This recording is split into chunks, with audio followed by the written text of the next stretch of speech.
Hey, you are listening to Abyss Gazing, a horror podcast where we celebrate all things spooky and mental health. I'm still your co-host, Mark. And I'm still your other co-host, Josh, the guy without love marks on his stomach. And we're joined by our friends, Rob and Lori. How are you guys doing? Hello. Not bad. How are you? Doing good.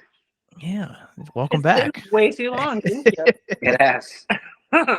I mean, Josh kind of sounded doubtful that he was still Josh. So He's like, I'm Josh. it was like, and I'm still, Yeah, well, I had a lobotomy after watching this movie, so there is that. I think we all did.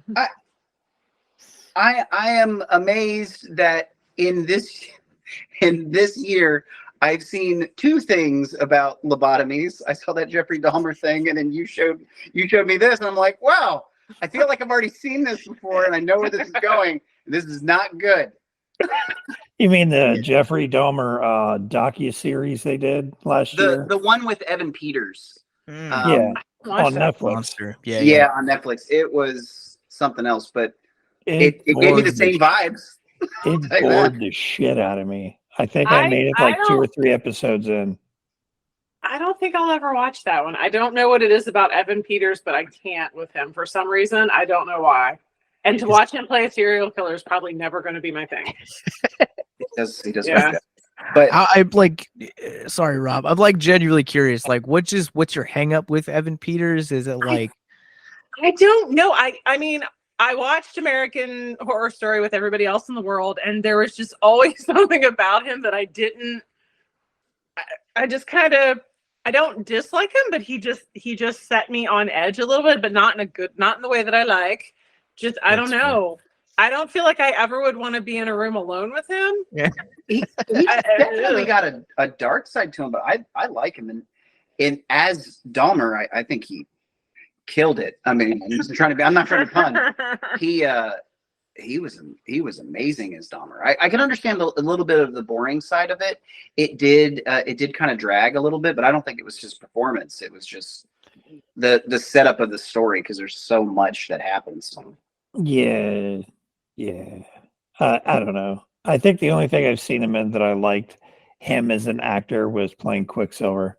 I thought he was great in that. I did enjoy that he didn't freak me out too much there. I apologize for completely derailing this off of the loved one and into an Evan Peters love fest. Evan Peters. It happens. I was just genuinely curious because I've never heard someone say they didn't like Evan Peters, so it just kind of was like, I feel like there's got to be a reason. Yeah, I don't have an opinion on him one way or another, so it's just a feel. I get a bad one. Bad. Not as bad as like hanging out with people in this film, I guess, but pretty bad. Oh god. Yeah. Well, I'm curious. So ahead, Mark. my thought about it, with no spoilers, but my big thought about the whole movie was how much must it suck to be the main character, have 5 lines, and do nothing but scream the whole movie. Oh, I know that poor guy, and he was a handsome boy. And he just it just went like at the beginning of the movie I was like, oh, okay, great, eye candy's always good, and then wow, just wow. For me, like it must have sucked, but I don't think anybody in that film was like happy. I don't know how to explain that. Like everyone just seemed miserable for different reasons, and I don't know. It was a very depressing film. I did not leave happy after what I watched. So wait, am I the only one on this podcast right now that had seen this movie before? Probably. Yeah, I'd never heard of it.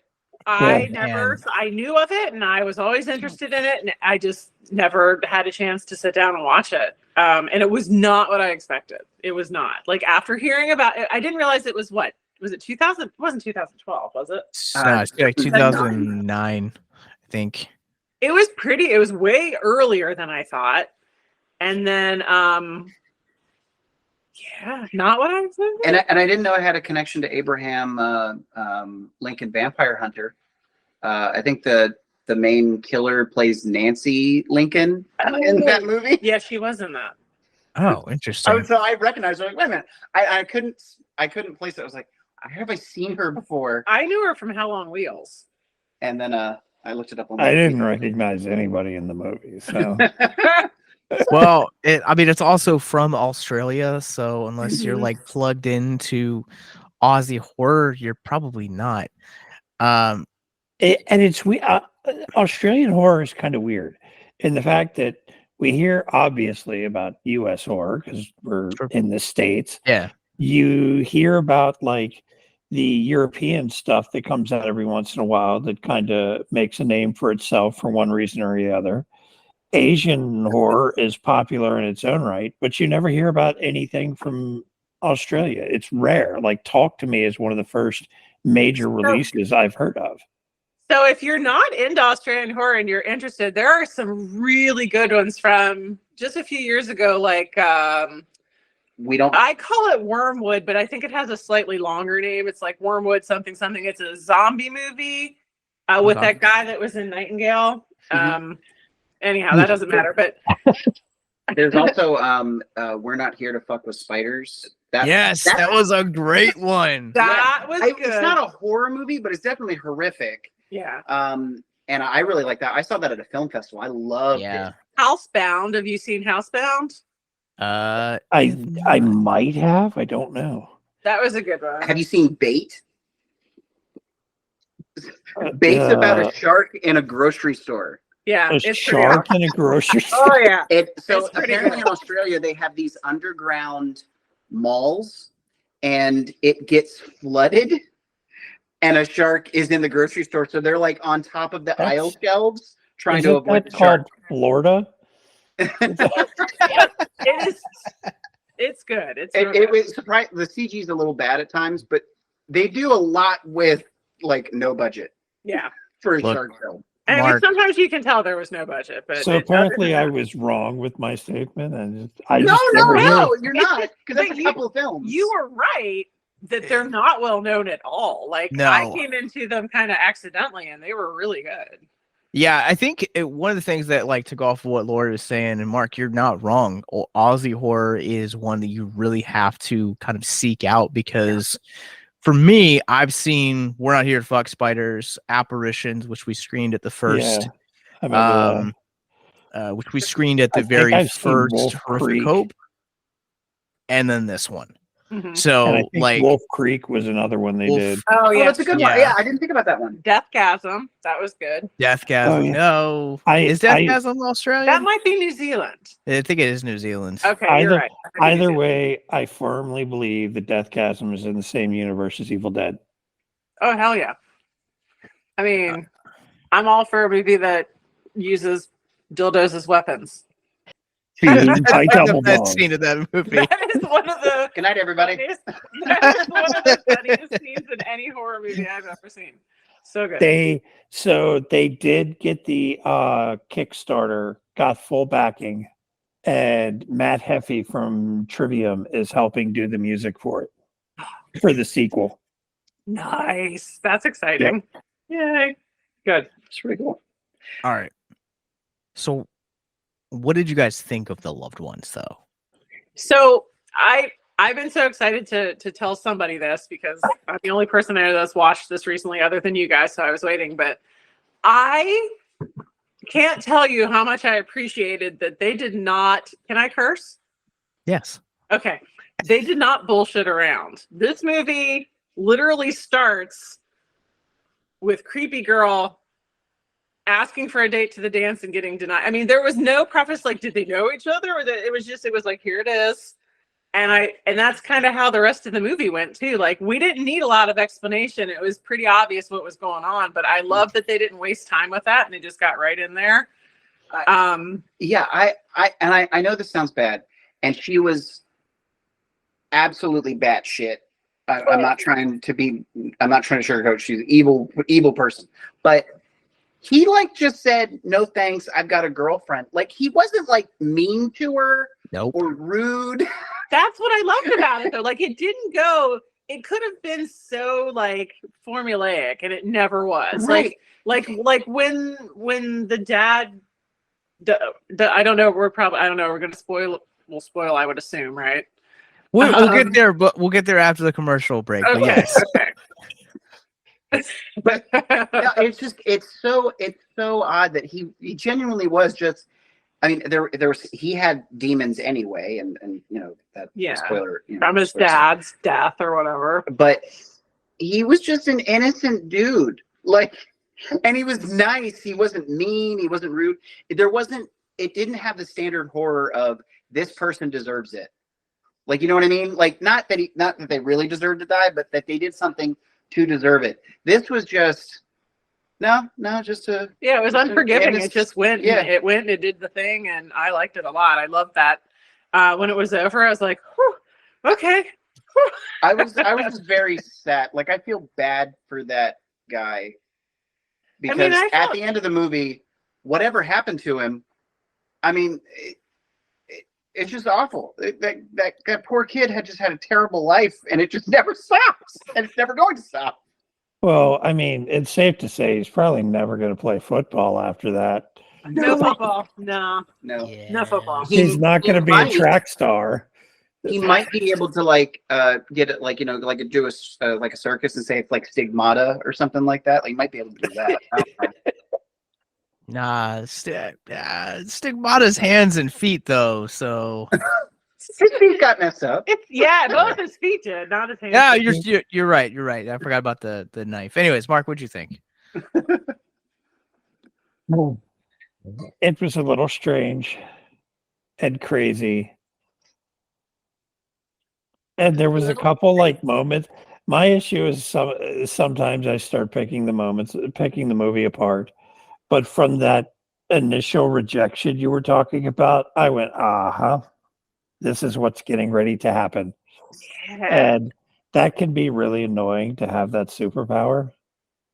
Yeah.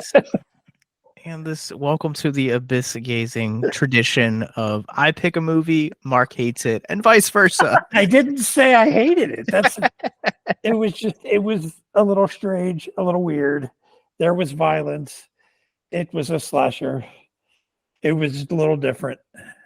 All right, so I want to jump in and spoil the crap out of this. We are going to take a quick commercial break right now. What you guys are listening to, this is Bunker-Hill-Bloodbath. This is Consume. You guys can check them out in the description below. Plus, they're also going to be making their Virginia debut with us March 16th at Garden Grove Brewing, and you guys can check out all the information is going to be in the show notes below, as well as check out what they had to say about their music on YouTube as well. We'll be right back after this commercial break.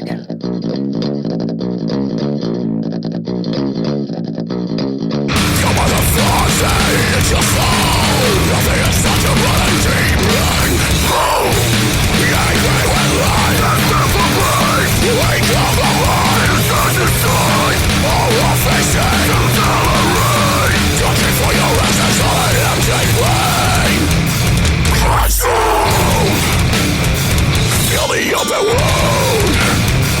The obsessive thoughts become a mental use. Drink the power inside yourself. The endless cycle of your own hell. Can't find a space. A broken fall. Filled with memories of a broken home. Consume. Feel the open wound. You won't escape the hate.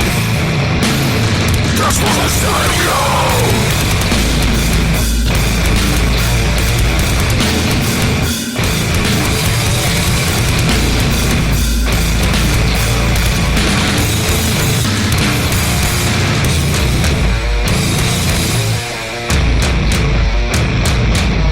It kills us for no one but yourself. Endless cycles of your own growth.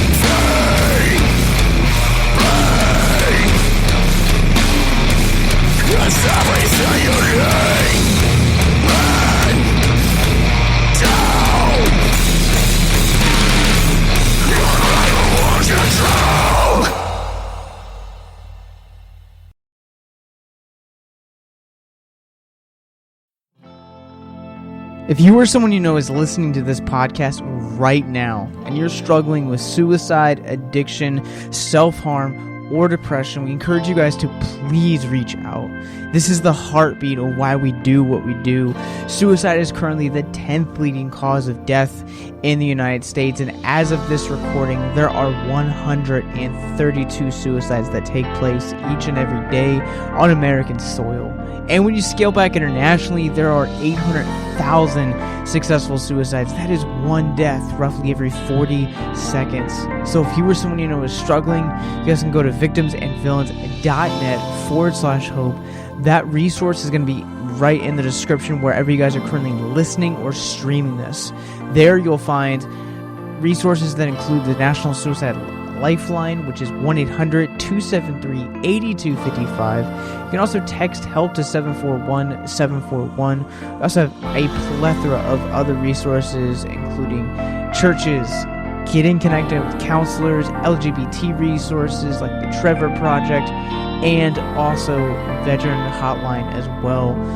Please, if you hear nothing else in this show, understand that you listening to this right now, have value and worth. We get it.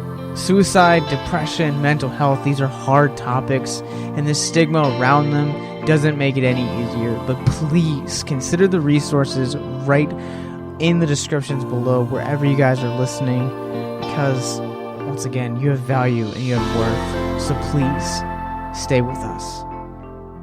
Welcome back to Abyss Gazing. We're jumping into spoilers now for The Loved Ones. So if you are like any of my guests or my co-host on this that had never seen this movie before, just streaming right now on Paramount-plus, and you guys can get a free month on us. Click the link in the description below. But we're going to jump into spoilers now and talk all about it. Josh told everybody to wait on spoilers, and he's over there like, I'm going to do it first. Yeah. I get to control the conversation. It's hard to talk about a movie and not, because you get so excited. And I was, I did say one thing I probably shouldn't have said. Whatever. It's fine. It's fine. Don't feel bad. It couldn't be any worse than me on the Evil Dead Rise episode, like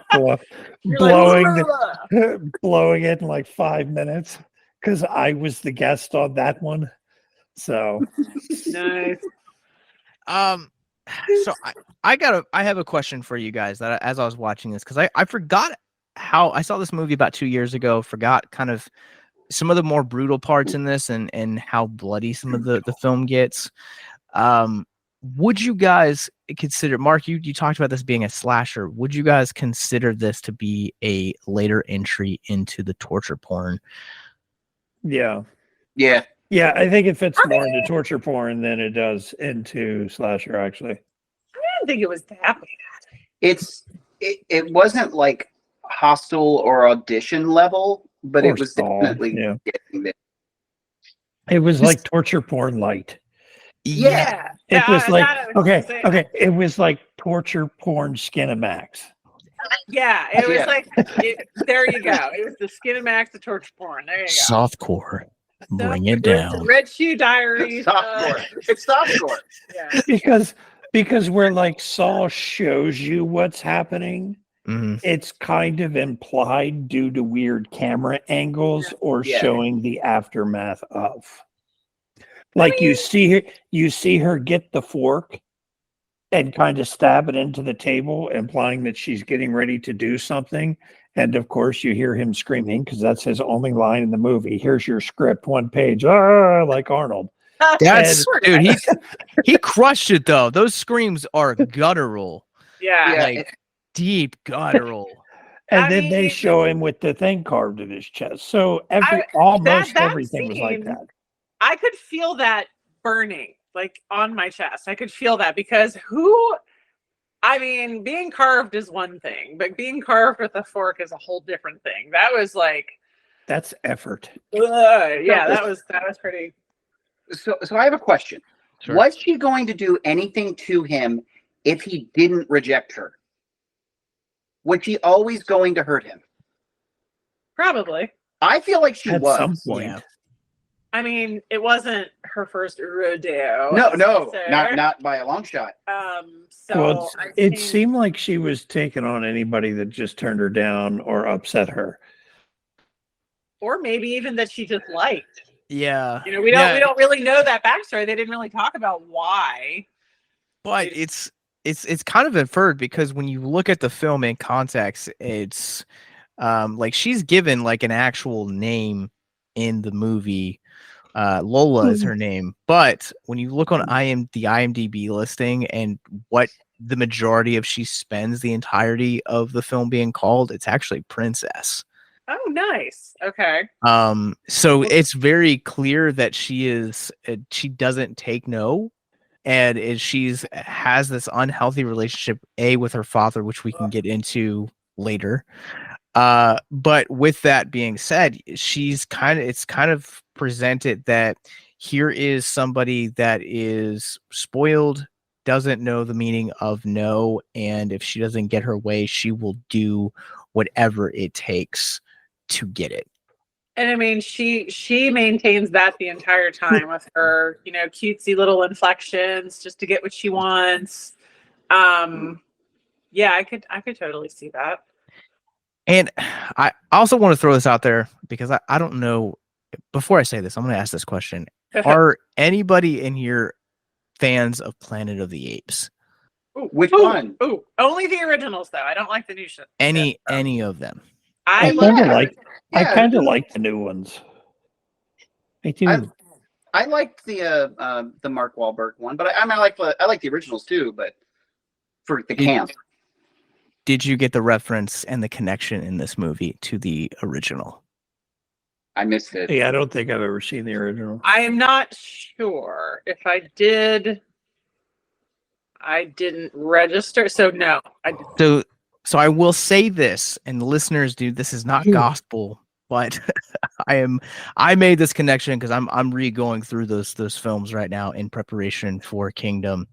But the in the original Charlton Heston, and even in, I believe it's Rise, the current iteration of those, their smart ones are always called Bright Eyes. So Charlton Heston is called Bright Eyes when he is kind of discovered by Cornelius and his wife, and then Andy Serkis's character is also referred to as Bright Eyes in the new one. I don't know if that's a nod to it, but the very first kind of test that we see on screen with the woman in the older woman in the blue, she's actually referred to as Bright Eyes. Yes, that's a good point. I hadn't thought of that. I thought it was interesting that it was pretty obvious that was the mother figure, but nobody ever called her that. They just called her Bright Eyes.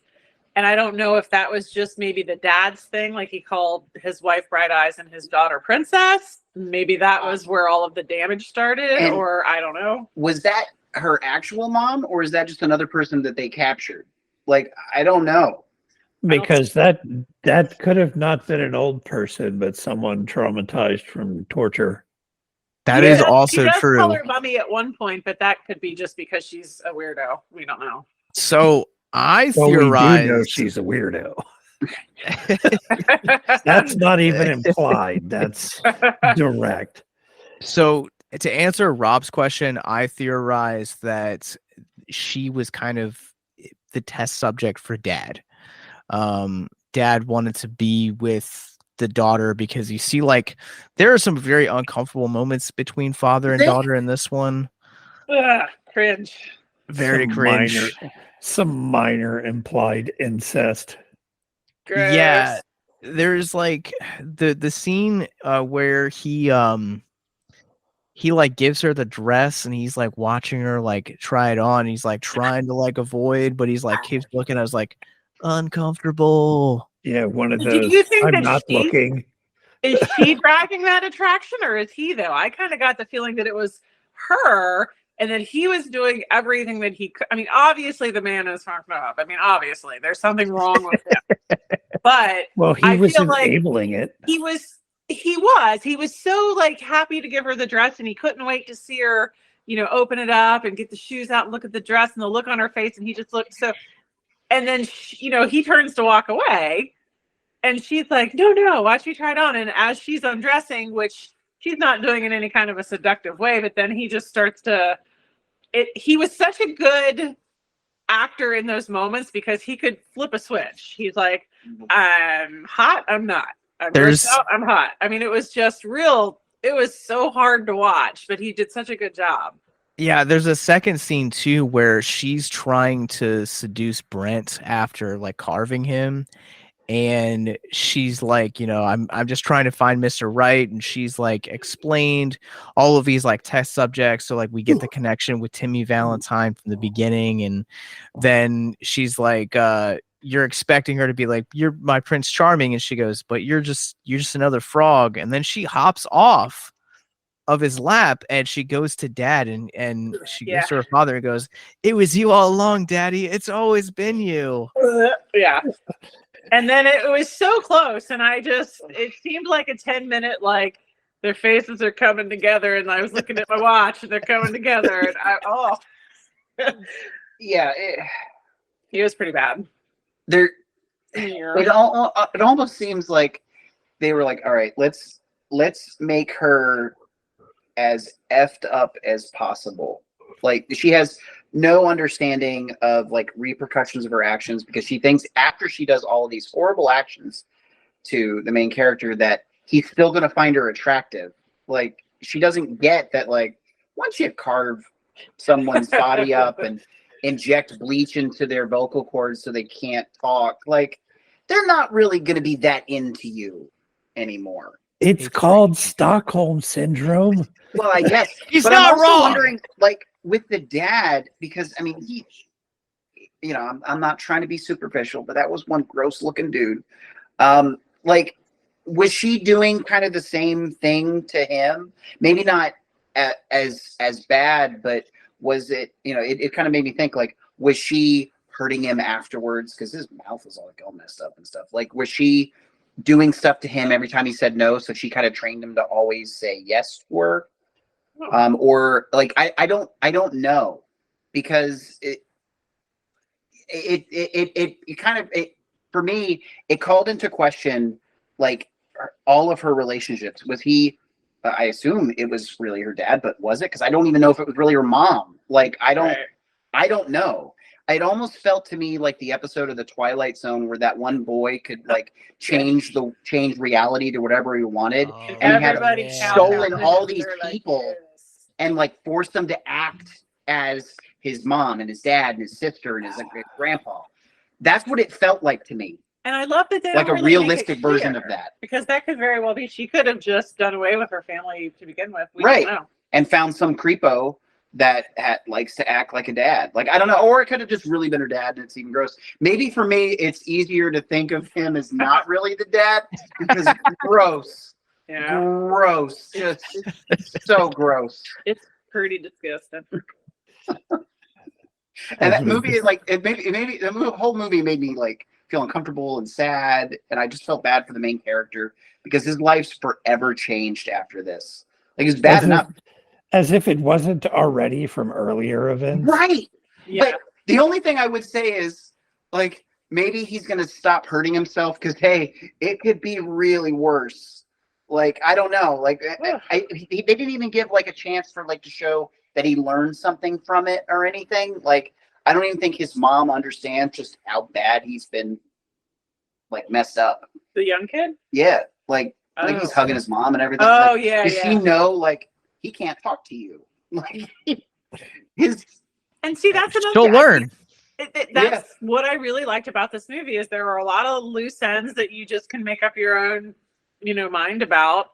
I guess that's true. Another thing, like this girl, Lola, or the princess or whatever, wasn't unattractive. I mean, she was a cute girl, and we don't know any of her history. Like, how did she get to this point? We don't know. It's just hanging out there. And I kind of loved that about this film, that because there's so many, I don't like the neat little bows all the time, like where it's either like Mark was saying earlier, where you kind of knew right away where it was going. Don't always want to do that. Sometimes I just want to have things like hanging all uncomfortable out there, especially in a movie like this.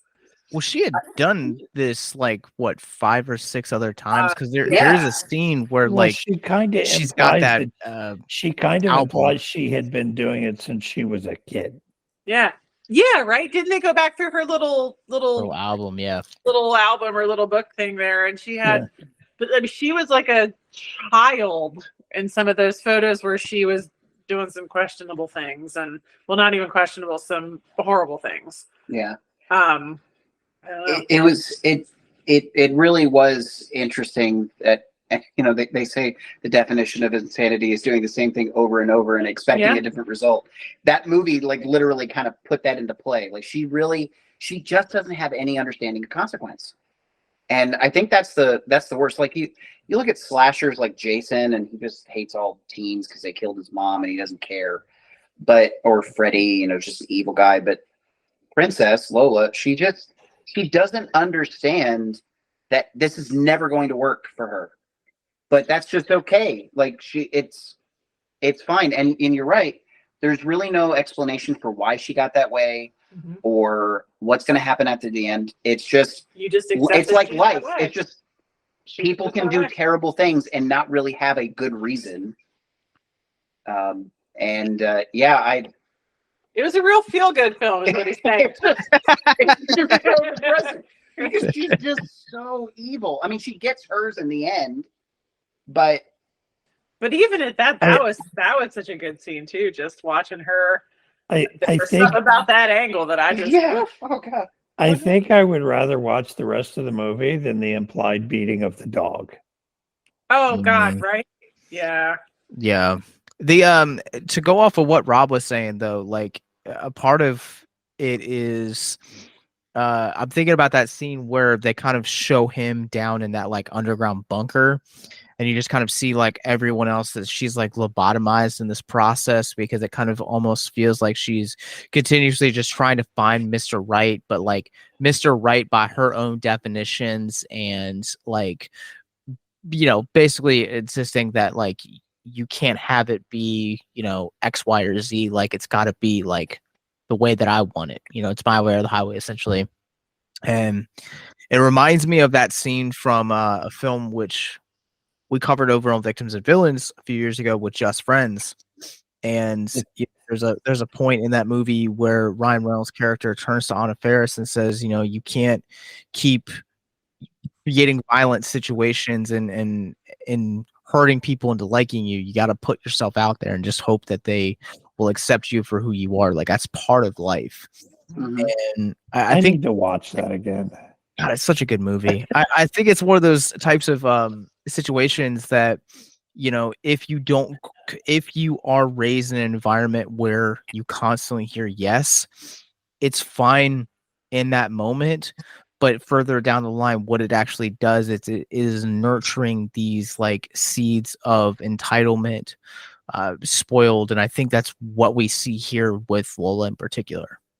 Yeah, there's no boundaries. There's no, you know, if you're given what you want constantly, you don't know any other way. Yeah. And you're not going to relate well to others. Obviously. Oh my God. But now, did she want someone, was she giving them lobotomies because she just wanted someone who was going to be compliant? Or was it just a vengeful tactic, but I'm just going to keep you in a cage and just look at you because you're pretty? Like, I couldn't tell what she was getting by lobotomizing them and then just leaving them in the... I guess so they wouldn't leave. No, I see it from both perspectives though, because like, you know, I would say it's more so that they would be more compliant, because when you see like the camera down in that bunker is like, it's very dark, it's very like mysterious, like there's not a whole lot going on. So like anytime you got a glimpse of somebody, like it was always like they looked rough. Like they looked like it had been several years since they had showered. Like you can tell that like their hair had like kind of grown in, kind of funny. So I don't think it's just so that she has something pretty for them to look at. I'm pretty sure it's mostly just so that she can be compliant. Well, imagine how much that house stunk when you see how many bones are laying around there. I thought about that too. Facts. Yeah. And they I have have to a be question just about the lobotomizing too, that I don't know if any of y'all can answer it for me, but I thought the dad very clearly said, which didn't make any sense, but he very clearly said, be very careful just to break the skin. And then the next thing you know, there's like smoke coming out of the drill bit. Obviously, we know what's going on, but I don't even know why he said that, and it was really confusing. you sure he didn't say not to go like completely through the skull? He said skin, which Yeah, I he thought did was say like really. skin. Yeah, it I don't know, I don't want to say bad writing. It could just be crazy. But I mean, the thing is, you have, in order to do the lobotomy, you have to be able to get that hole through the skull, just not straight into the brain. Yeah. Maybe it should have been. Well, I don't know. I shouldn't like- focus on little details like that. It But was in the heat of the moment. Well, like okay. OG lobotomies were done through the eye socket because of how thin the bone was. Yep. Ugh. Transorbital lobotomies. From hell, they used to show how they would do that. They had that spike and stuff. I don't like eyeball stuff. Yeah, they went in basically around the eyeball through the eye socket because it was thinner. And would just kind of like, it wasn't even really a needle. It was like a little hook Mm-hmm. that they went in and kind of wiggled around and pulled out a little bit of brain matter. Sometimes it would kill them. Sometimes it would make them more violent. And sometimes it would just make them super docile.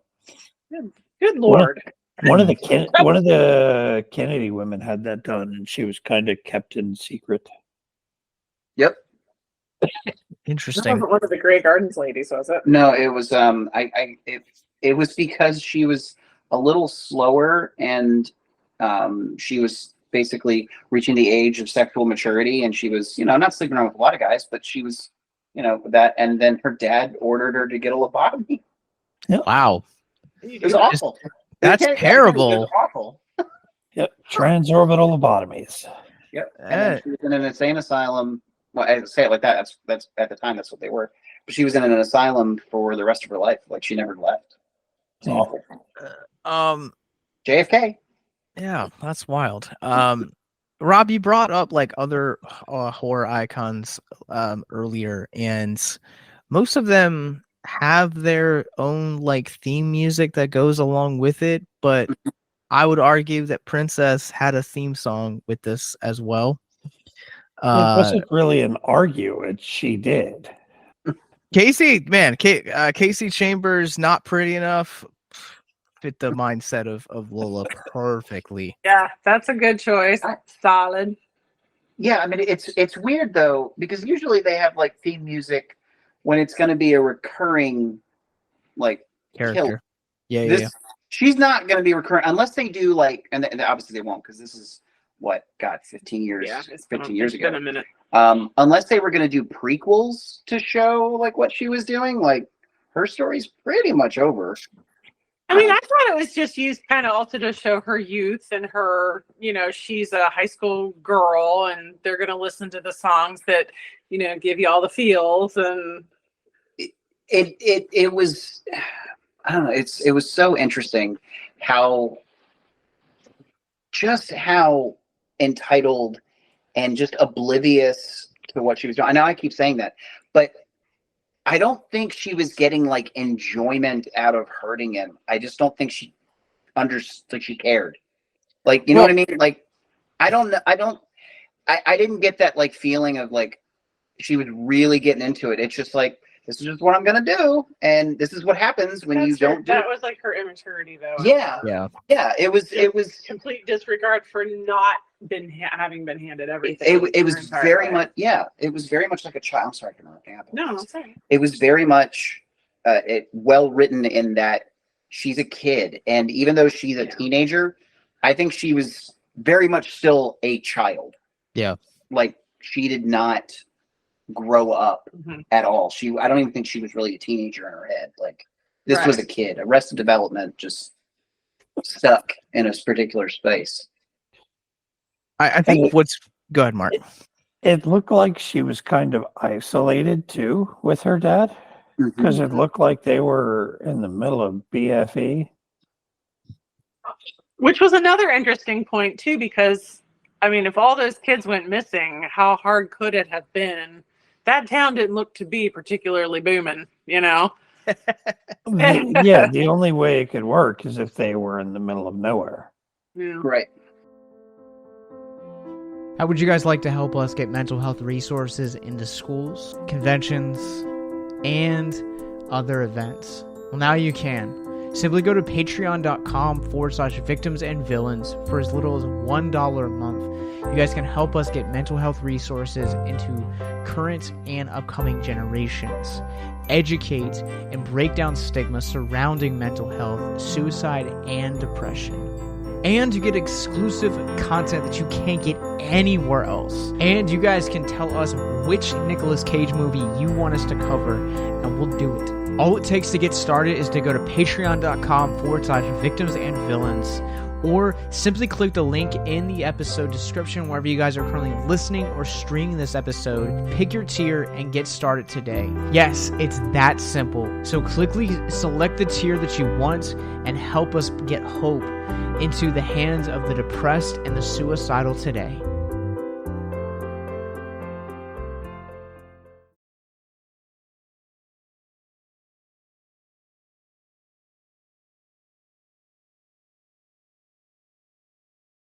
Plot twist, someone writes into the show and tells us that it takes place in the most populated city in all of Australia.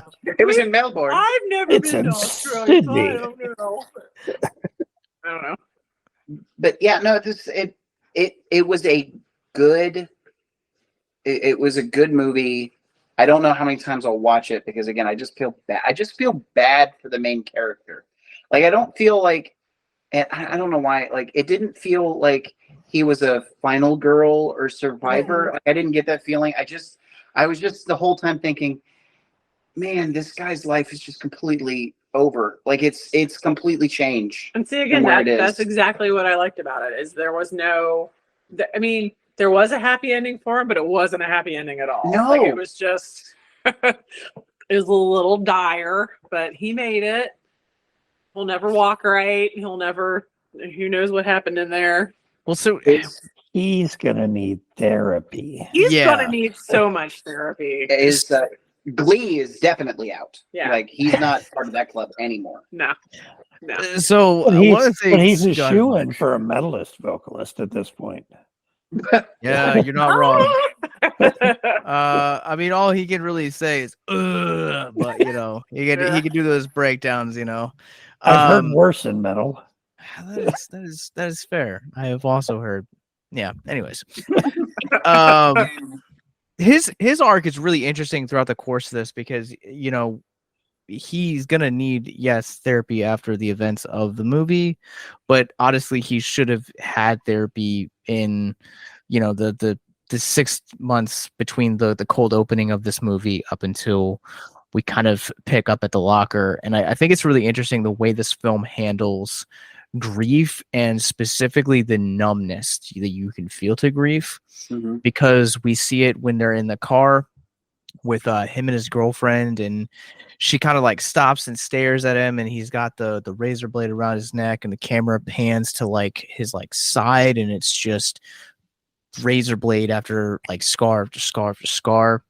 What I also thought was interesting too, and I don't know how you guys felt about this, but the connection between the guy Timmy Valentine, who's the guy that escapes in the front, and he's the reason for Brent's dad dying, that ended up being Mia's brother, who his best friend takes to the prom. And you can also kind of see that like she too is also very numb by his death and kind of the whole thing, and to where She's not numb. I thought she was numb, man. She was broken in half. Yeah, it was I mean, it's funny that it took this long for us to get to the side story too, because it was such a, it was almost irrelevant to the whole movie until you get to the very end. yeah. And even then, it wasn't necessary to the movie. No, it wasn't. It gave it a it was actually the last scene with those two was kind of heartbreaking, and we never really find out which way it was going to go with the dad. But I kind of feel like the look in the dad's eyes, the very last scene with those two, is that he was just grateful that somebody cared enough about his broken ass daughter to get her home safe. And that was really, it's kind of heartbreaking. That was hard to watch because she, she's obviously, I don't know what you want to call her, not the goth chick, but whatever she is, just dark and because we're seeing her after the events of Timmy's like death, I'm almost kind of questioning whether or not she was like that before, or if she's like that in response to his death. You briefly see a picture of her at their family home where she's smiling and she looked a little more like a normal teenager. So I kind of got the feeling that maybe it did happen after, that she just kind of turned inward so much that, she just got dark and just wanted to get as fucked up as possible and not think about things. Because, the young boy's intent was the guy's intent was to take her to this dance. And, it was a big deal for him. You could tell he was trying to be cool and he was trying not to be excited, but he was. And she just was like, yeah, great. No, I just want to swig, vodka and smoke as much pot as possible. And I thought when she got out of the car, she was going to be fine. I kind of laughed. I felt bad, but she just collapses. This kind of brings up a question for me then, because Lola talked to him, and when the dad dies, she says, "I'm going to kill your entire family," and she knew about his mom and everything.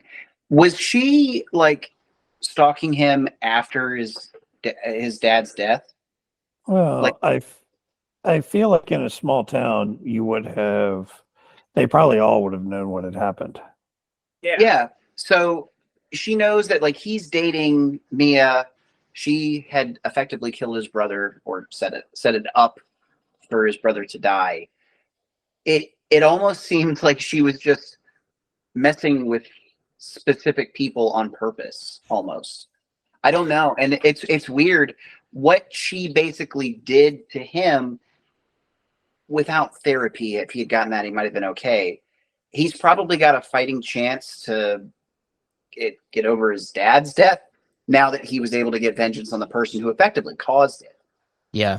I didn't even think about that, like considering that closure, because there is that kind of that note where like you see the picture, going back to that frame episode, instant scene in the movie where he kind of puts two and two together and flashes back. So like it is very cathartic for him at the end, where he kind of has that vengeance, but like now he's got like an entirely new set of problems that he needs healing from. And that's where the movie doesn't give you. The movie doesn't give you that point of like him like throwing the necklace down, or some kind of symbol that he's going to be okay. It really doesn't. It's just like, no, probably not. He's probably not. Yeah, probably going to be. And that's worse, why. Maybe. And that's the thing. It's very similar to Talk to Me. Had kind of a sad ending. And the freaking Nightingale, which is also a movie like that has an incredibly depressing ending. Even though it's supposed to be happy. Does Australian horror just not want to end happy? Is it good with just being bad? I respect it because it respects its audience, whereas I think too much American movies kind of walk all of their people by the hands. There's too many happy endings. I agree. There is too much happy endings, probably on a much grander scale. I remember walking out of was it Infinity War all those years ago, and when the infamous snap happened, we all walked out and we were all stunned that like Marvel had given us such the sad ending, because the heroes always won, and now you had to wait like an entire year to see if how they were gonna redeem it. And I think honestly we need more exposure in that, because most of us come to movies to escape. We come to laugh, we come to cry. We come to be thrilled. We come to be scared, this and that. But, at the end of the day, I think America, the way that we specifically tell stories and make movies, it's always got to be the hero wins. It's always got to be this happy ending.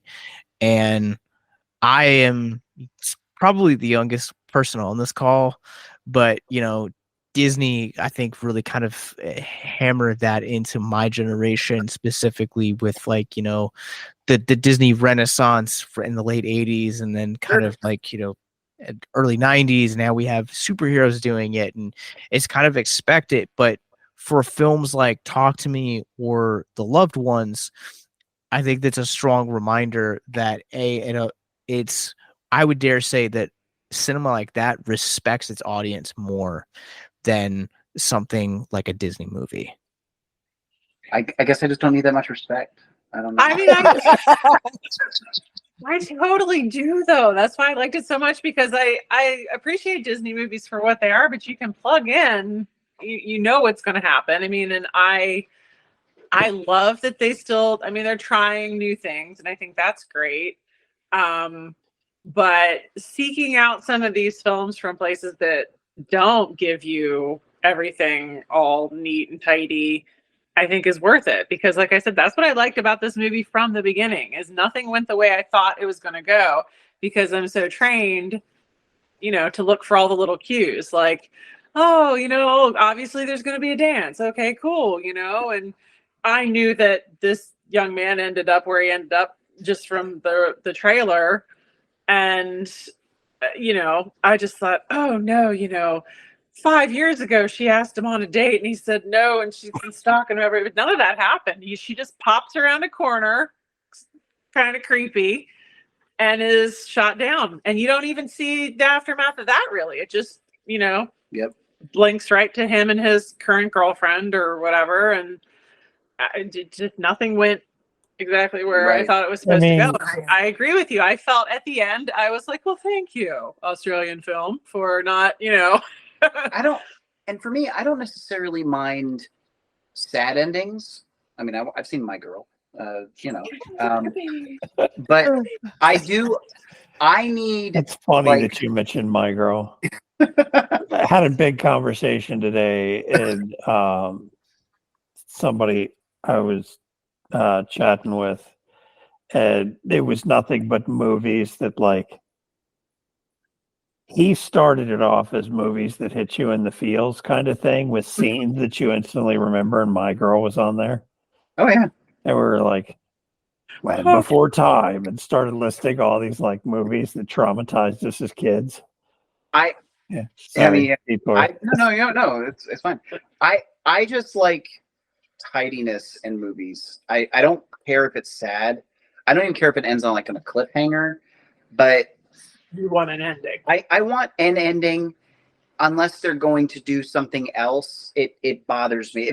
It really bothers me with TV shows when they do that. But when movies do that, I'm just like, there's so much about this that I want to understand and I can't. And I realize there's a little bit of this good discussion and people say, what do they think about it? But I kind of just want the original creator to be like, all right, well, here's a book. Of this is what I originally thought of. Or, this, it's like listening to David Lynch and you ask him about what his stuff mean. And he's like, well, whatever you want it to mean. And it's like, no.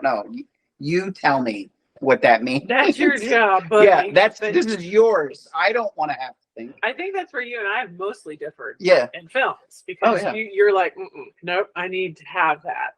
Whatever. 100%. It can be sad. That's fine. Give me a reason. Like Misery. I completely understood the motivations of the villain and the hero. I get it. And I totally understood it. Didn't agree with Annie. But I get it. And with this one, because it kind of had a Misery feel almost a little bit. I did not understand how she could not. It just, and I keep saying it, she just couldn't understand the consequences of anything she did, and she just couldn't. And it's so weird to me because she's faced with the consequences. Sure. Like every time, like if I hurt this person, they don't like me anymore. But she doesn't get it. Also, too, like one of the things that like I have noticed about people that are a little bit more entitled, or people that are specifically like, they're kind of pampered a little bit more, maybe not quite that entitlement, don't understand social cues.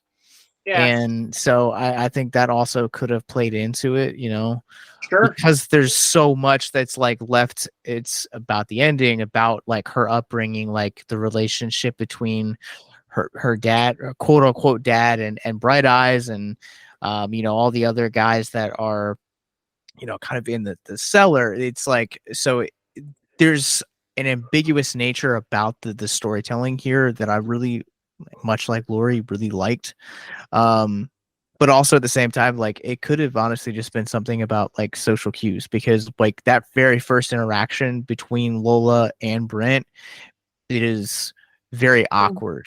And Well, you keep talking about the entitlement and everything, but a lot of those entitled, nothing is their fault. It's not their fault that happened. that's also very true as well. Good point. It Not her there was consequence, no their consequence. ambiguity to the story. She was of the generation that it's of the type that was never told no, super entitled. Nothing is my fault. They all leave me, and probably a psychopath or sociopath or whatever the hell they call them now.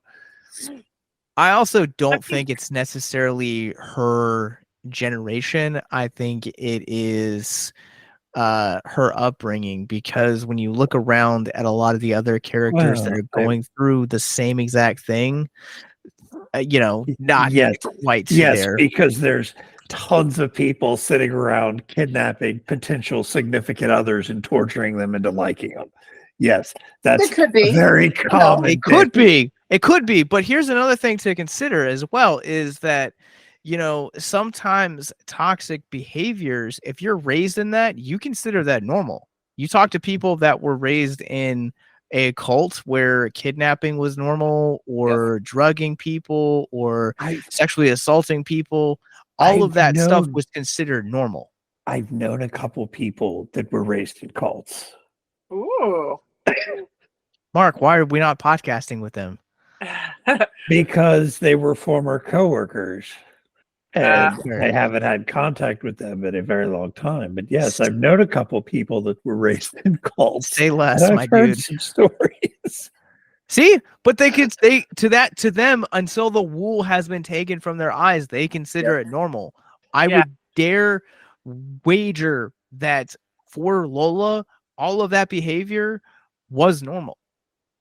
Yeah, there's no way it wasn't. Not to that level. I mean, if she had been doing that, she was groomed, or whatever you want to call it, from a very young age. I mean, even if it was considered grooming, it may have had nothing to do with her parents. Maybe she was just that damaged or that sick from a very young age that she started all of it on her own without any influence from her parents. And her dad maybe, just felt Taught her the ropes. Oh no, not even that. But maybe he just thought, well, my daughter's obviously sick and she's done some really shitty things. Maybe to protect her, I'll just gently encourage it or support her the best I can.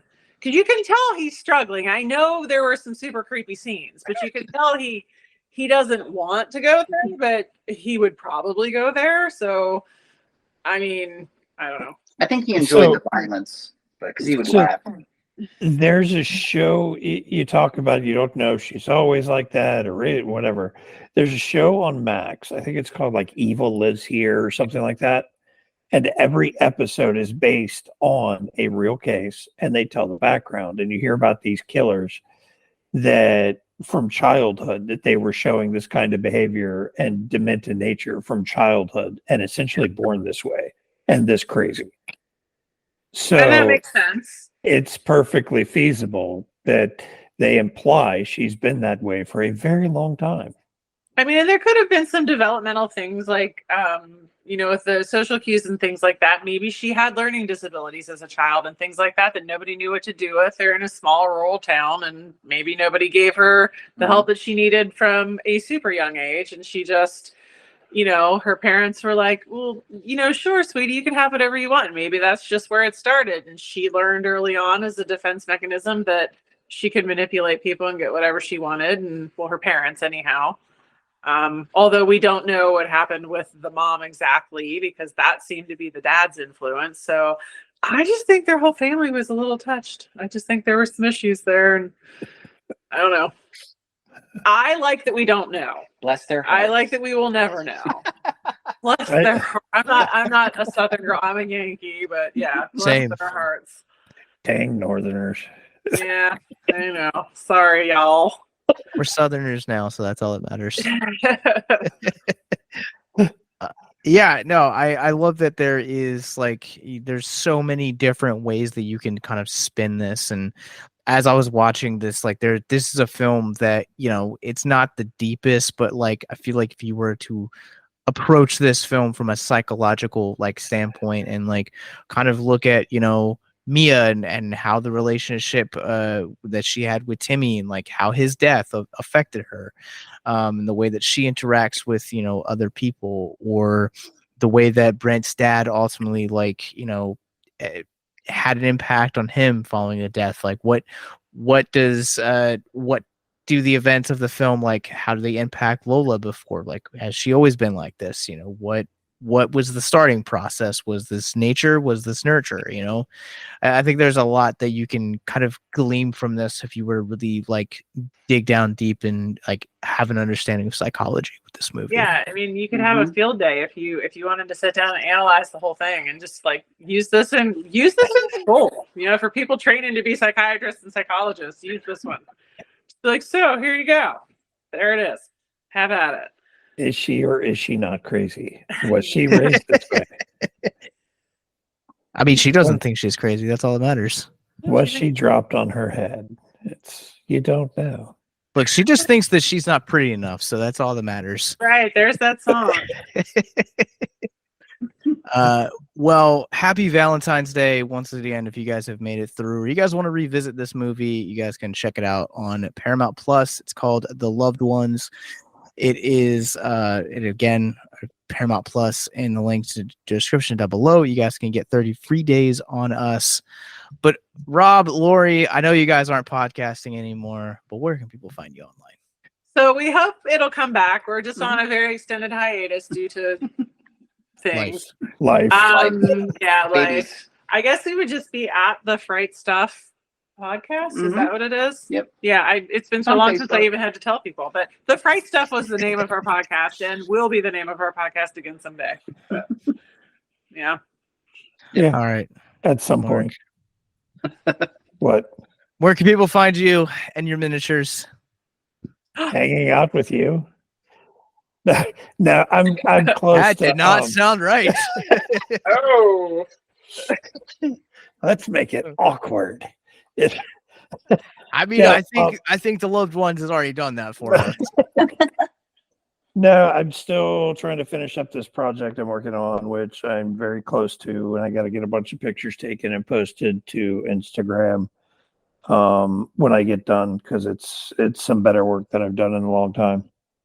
Nice. And then I can move on to trying to work on display pieces finally. But yeah, titanium juggernaut painting on Instagram. All right. Well, you guys can find us Abyss Gazing wherever you guys get your podcasts. I am also on Letterboxd at Captain Nostalgia, where I have been logging my own cinema journey. And you guys can follow our parent company, Victims and Villains. We are on Facebook, Instagram, Twitter, Twitch, YouTube, and wherever you guys get your podcasts from. So until next time, remember, the longer you gaze into the abyss, the more the abyss gazes back into you. Bye. Bye. Toodles.